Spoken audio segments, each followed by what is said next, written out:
Welcome to the Branding Highway podcast, where local businesses meet the community and share their unique stories. Let's hit the road with your host and voice of the podcast, Mike Sedita. You are now entering the Branding Highway. I'm your host, Mike Sedita, and today we're joined by Matt Moore. He is the president of Real Property Management Blue Sky. Matt, how you doing today?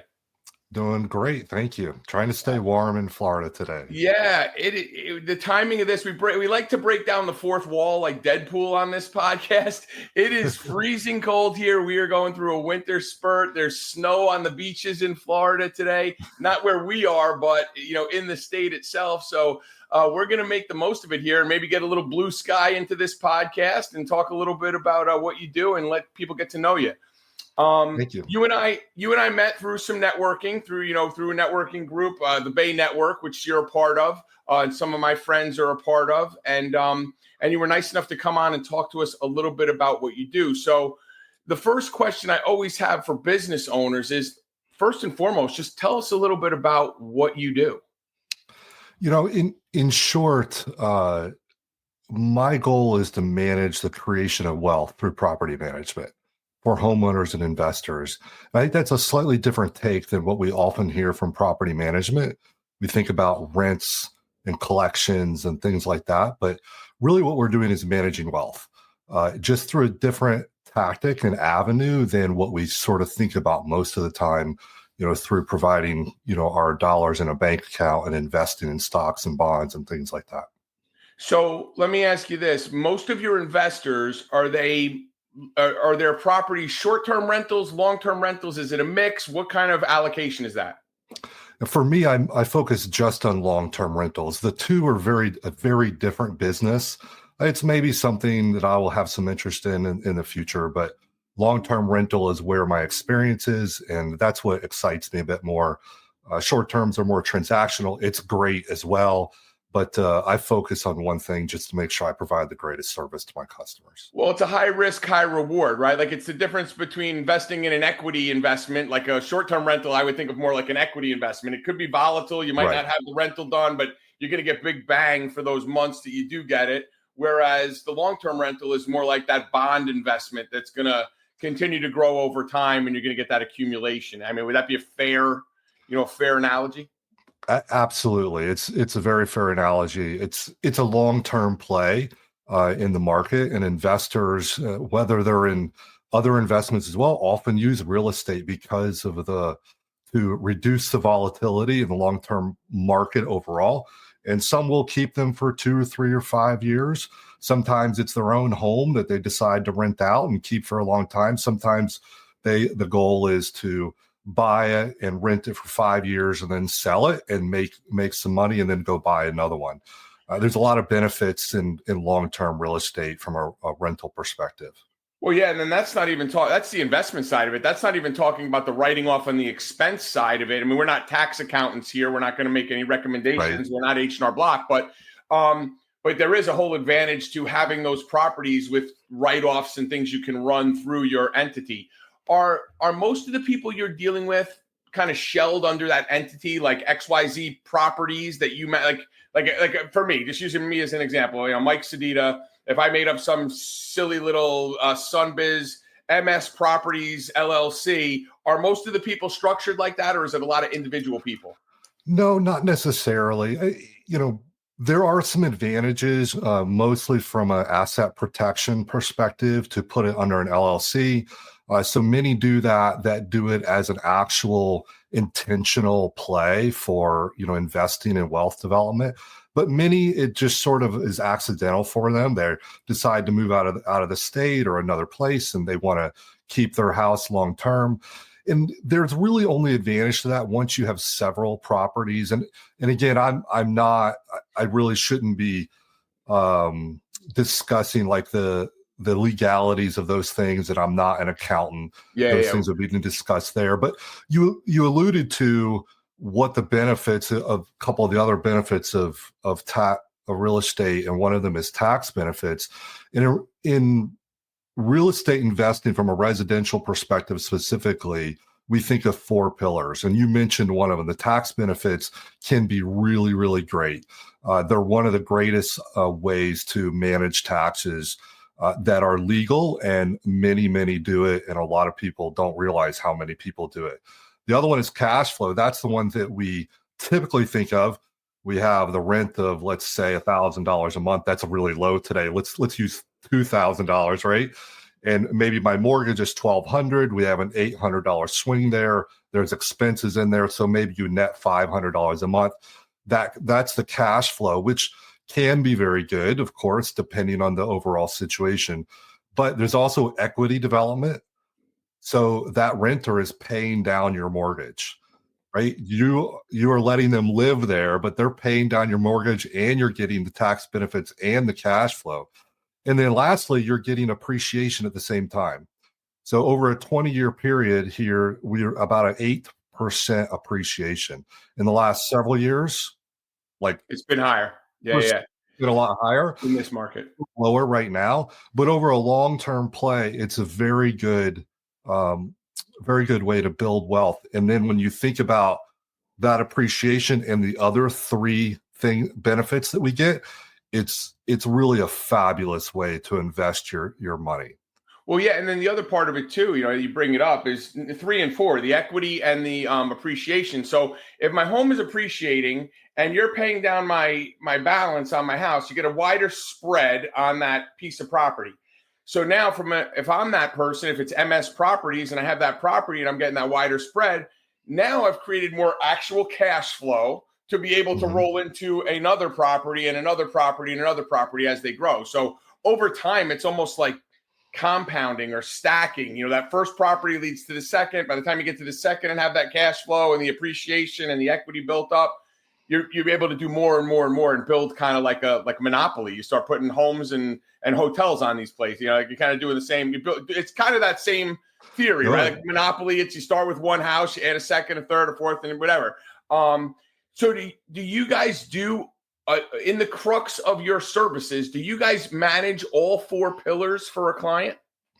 So no, because I'm not an accountant, but we have accountants that we work with, of course, that we can refer out, and some that actually specialize in managing their portfolio that has real estate in it.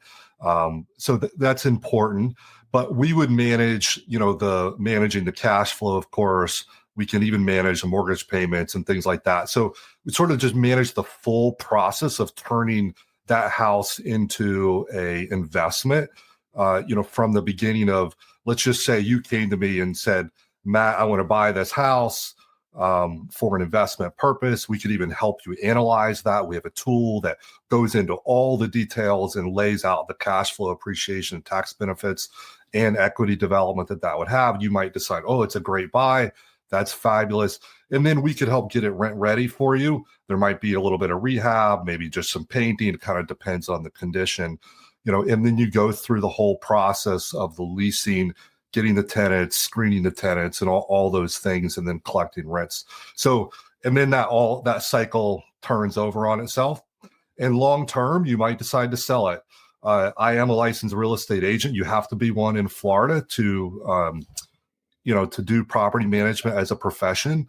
But typically I don't do buy and selling, and some property managers do, but I want to focus on just the property management. It is a job in and of itself. The other reason we do that is to protect realtors that you are their customer for. You might have a realtor. If they start working with me, I want to promise to them that, hey, Mike is going to still work with you when it comes time to sell. Yeah.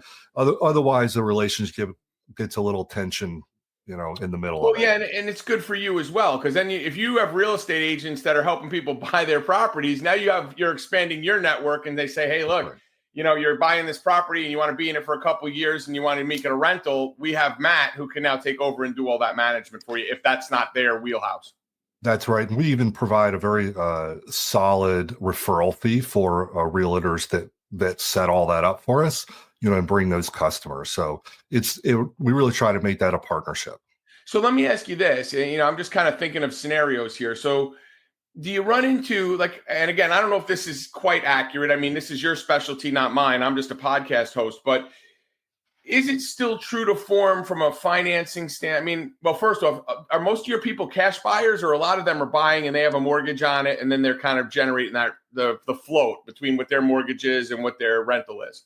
So when you're looking at investors that are doing this as a primary income, you start to, get into scenarios where they have cash and they're managing their portfolio with cash. But the reality is that, putting a mortgage on a home is a way to leverage, right? And wealth can be developed faster by leveraging the wealth that you have. So, most have a mortgage, or a loan on the properties. When you're talking about investors specifically, that you get into some hard loans, some other things that are a little, in that industry specifically. But most will have a loan on their property or use a loan to purchase it. And that's totally fine. And when you're thinking about it, we think about from a homeowner's perspective, if you or I were to go buy a new house, well, interest rates are really high. Well, they are high because they've been really low for a while. Right. But from an investor's perspective, a 5% interest rate, 6%, 7% is actually not that if big the of a rent deal. is there, right? Like, I mean, that's Right. if the cash flow is there. My biggest thing, the reason I was asking it was more like, is it still, if it's not your primary residence, doesn't it require like 20% down payment on a property if it's going to be a rental property? Oh, yes. Typically, the requirements are higher from a down payment perspective. And I would get, with your mortgage broker to sort of walk all that through. But yes, I'll tell you, though, that a very common way people get into real estate investing is they need to move for one reason or another. They live there for 6 months. The two biggest financial mistakes in my life, I've had 3 big financial mistakes. The 2 biggest ones were selling the homes that I had years ago, because by today they would have been paid off. All these benefits would have been there. And there were, unfortunately, at the time, I just didn't feel confident that I could manage it from a cash flow and risk perspective. Yeah, it's a risk. But if you don't have a tenant, you're kind of screwed. It's kind of one of those things. I don't want to. Well, so that is a bit of a misnomer. You're not screwed. So the thing is that when you're managing a property as a business, it's just part of the overall perspective that you're going to have to deal with some issues here and there. You're going to have turnover costs. It's just part of the cost of doing business, is the way I say it. Yeah. And when you think about all the benefits, it's a worthwhile cost. Here's a proof text.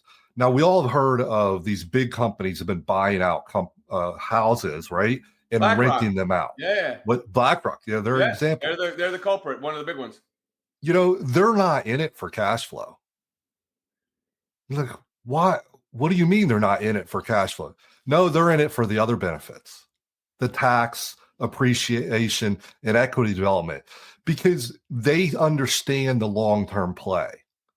But the reality is, for an average, what we call them accidental investors sometimes, where, hey, I didn't intend to rent out my home, but I'm there now, right, and I kind of want to do that. I want to move back. I would like to. I've heard I can make some money. All those things. For us, cash flow matters often. If you were to tell me, or if I were to tell you, Mike, you're going to get these other benefits, but you're going to be negative on cash flow $250 a month, you might say, well, I don't know.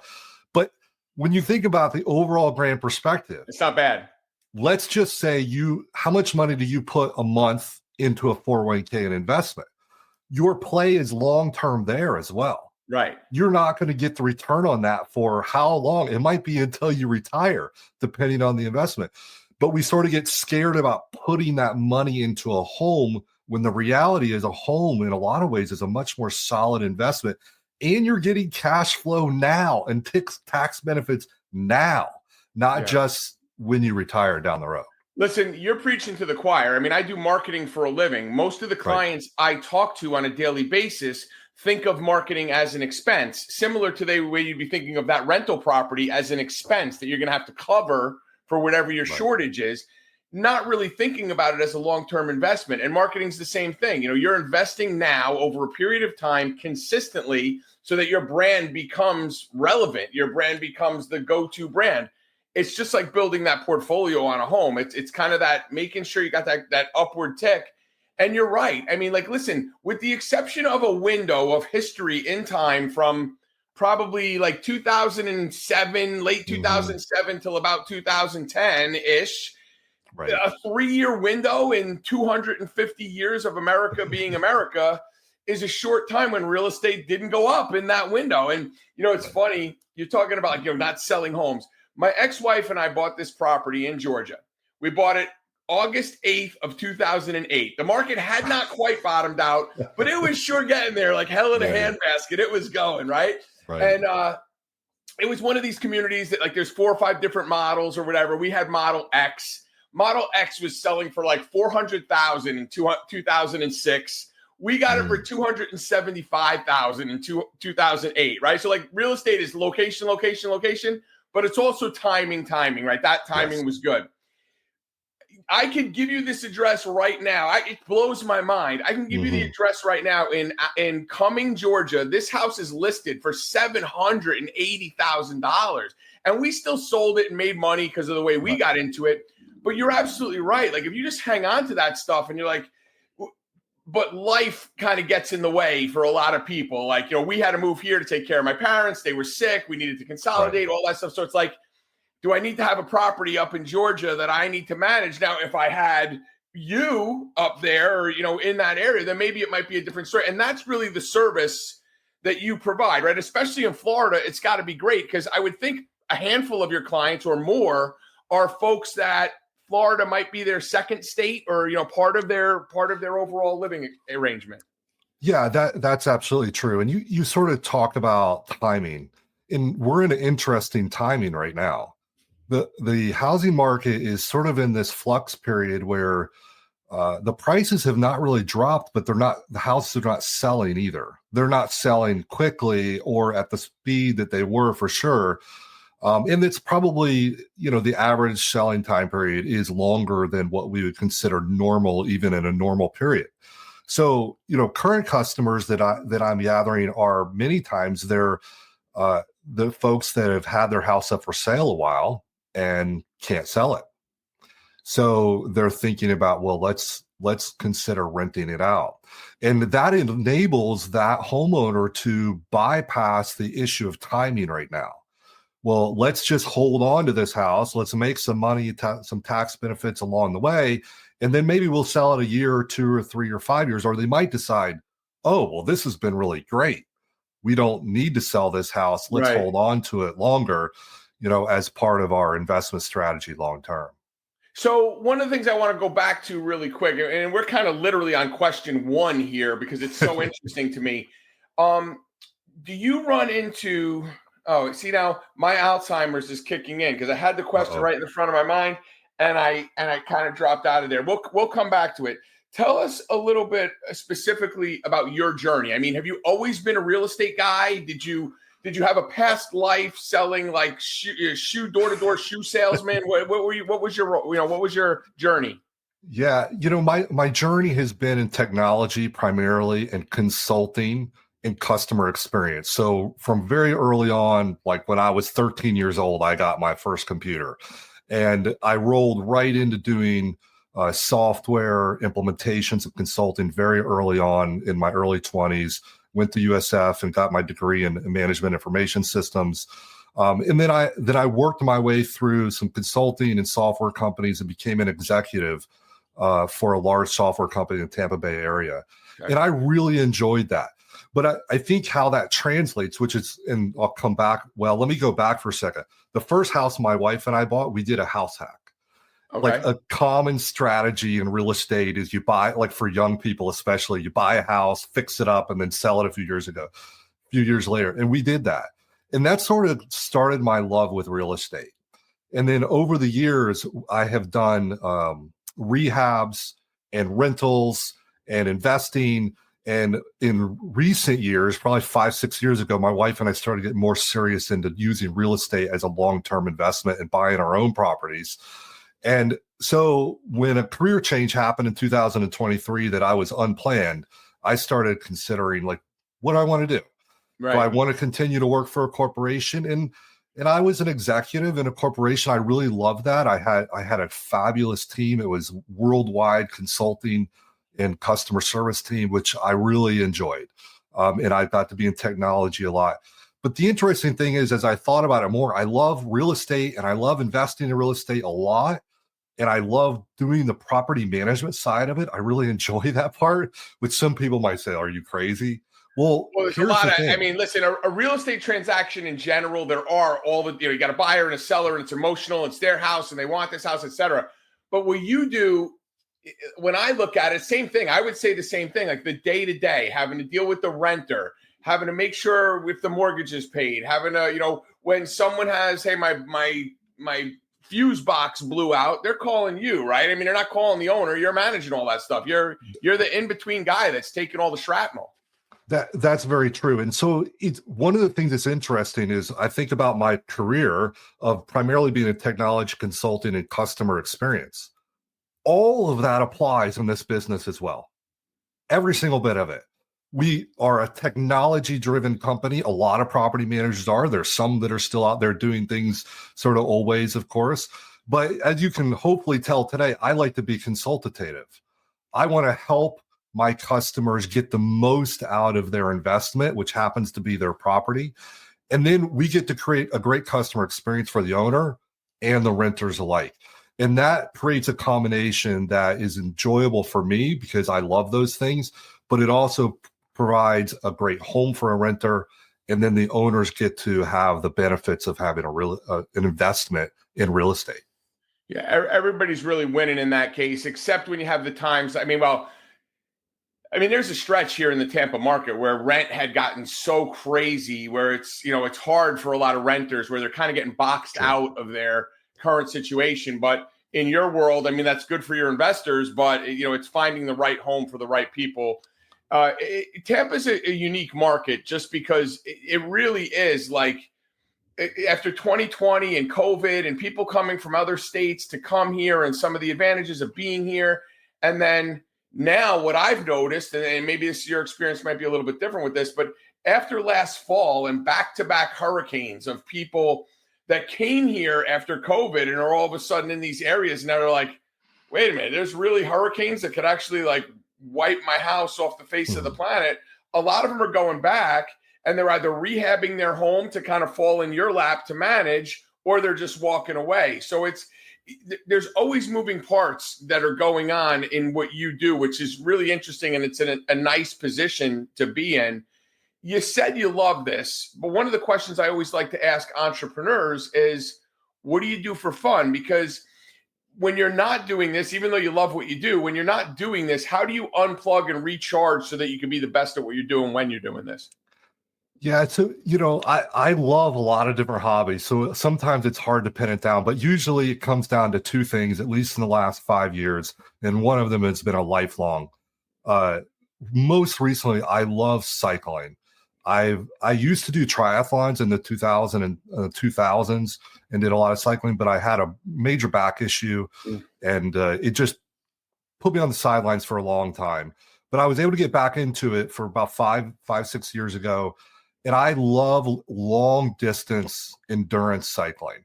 So when I say long distance, like an average ride is 40 miles.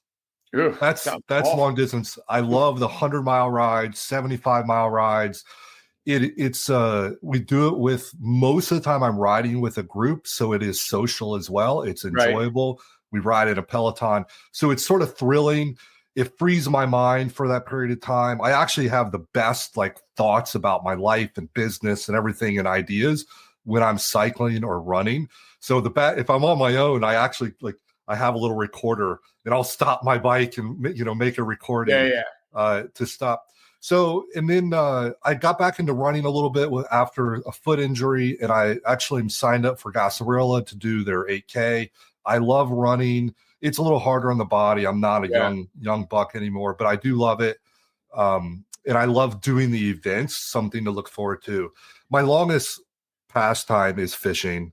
I love to take my family fishing. We love boating, Like enjoying the out on the Tampa Bay. Gulf, out on the Gulf, Yeah. or So I grew up on Tarpon Lake. So here okay, locally, I'm a native of the Tampa Bay area. I love freshwater fishing, but in most of my adult life, it's been more saltwater fishing in the bay, out in the Gulf, and right. so I enjoy that. I just love being outside. We love going to swim with the manatees as well, do Cool. scalloping. Like it's just so we enjoy it a lot. Well, one of the nice things about cycling, at least in Florida, is, I mean, for me, I don't like cycling. You like cycling, but like it's not super hilly. Like, I mean, like I lived in Georgia where like I get 10 feet and I'm like, I'm ready to out of breath because you got to climb a mountain on a bike. Here, it's mostly flat, other than probably going on and off an off ramp if you were doing that. So you could do, but 40 miles. Like in my head, I'm thinking about that from Wesley Chapel. That's like literally going to, gosh, almost to Tampa and all the way back. I mean, that's like a 20 there and 20 back type of deal. That's quite a bit of riding. Do you have are you exploring new routes when you do that, or do you kind of have a route that is your go-to? Yeah, there's routes that are my go-to for sure on the Suncoast Parkway because I live real close to there. But one of my favorite rides was the Pinellas Trail goes from Trinity all the way to downtown St. Pete. So I started at like 4:30 in the morning, and my goal was actually to ride to my first house that I referenced earlier that we rehabbed, which is in Shore Acres in St. Petersburg. So I rode all the way there and then all the way back.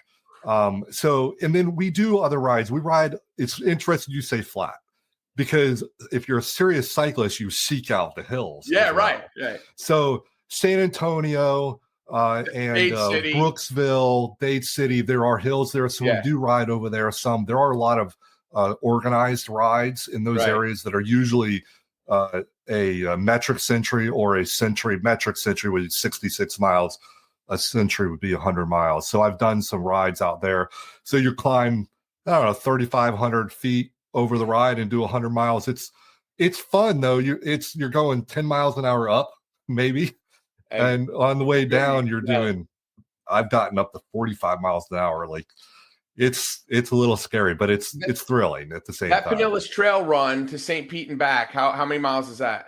It was 100 miles from Trinity to past downtown and back. It was the hardest ride I've ever done. Yeah. And it was because it was in the summer.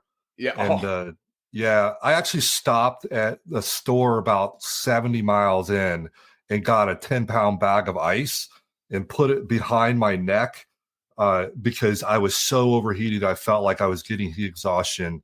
And, it's interesting. Little trick for cycling and long distance people is drink soda towards the end. Sugar. It's cold, sugar, quick, caffeine all at the same time. So I got a big old thing of soda and a bag of ice. And I'm going down the road. The question was, what do you do for fun? And you talked about a time when you overheated and almost died. Perfect. I actually my favorite time to run and ride is in the middle of summer.